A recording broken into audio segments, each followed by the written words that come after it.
I remember one author in particular, I set him up on a radio show. I think it was in Kansas City. And I used to have these long forms I would fill out and fax to them, telling them when the interview was and who to call and blah, blah, blah.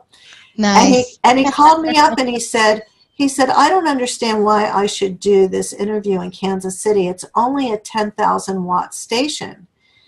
And I said, what do you think that means? He goes, well, I think it means that it's small because it seems like the other radio stations were 50,000 watts. I said, okay, well, let's do a little geography here. 10,000 watts in Kansas City, which is in the flattest part of the country. This station reaches 21 states. A 50,000 watt station in Denver only reaches Denver because it's surrounded by mountains. Right. So judging the station based on something like that isn't useful. I said, I promise you, if I set up an interview for you, it's worth doing. I'll give you another example of that. I had another woman on a book tour, and we sent her to New York City. And back in those days, we did our best to keep them busy all day long. We'd start at 6 in the morning, with the morning news live, and then news at noon live. And then we'd go to the bookstores and we'd sign stock, and we'd do the afternoon news. And if there was a talk show, we'd do a talk show, do some radio.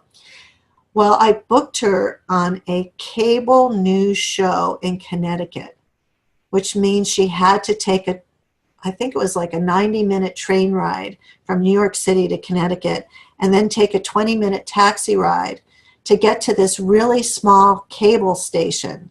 And this is a long time ago. This was before there were millions of cable stations. Yeah. And she was resisting.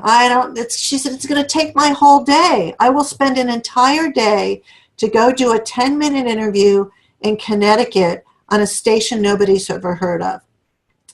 And I said, 2 reasons why you should do it. 1, it's going to be a longer interview than you ever get, so we're going to get a great piece of tape out of it.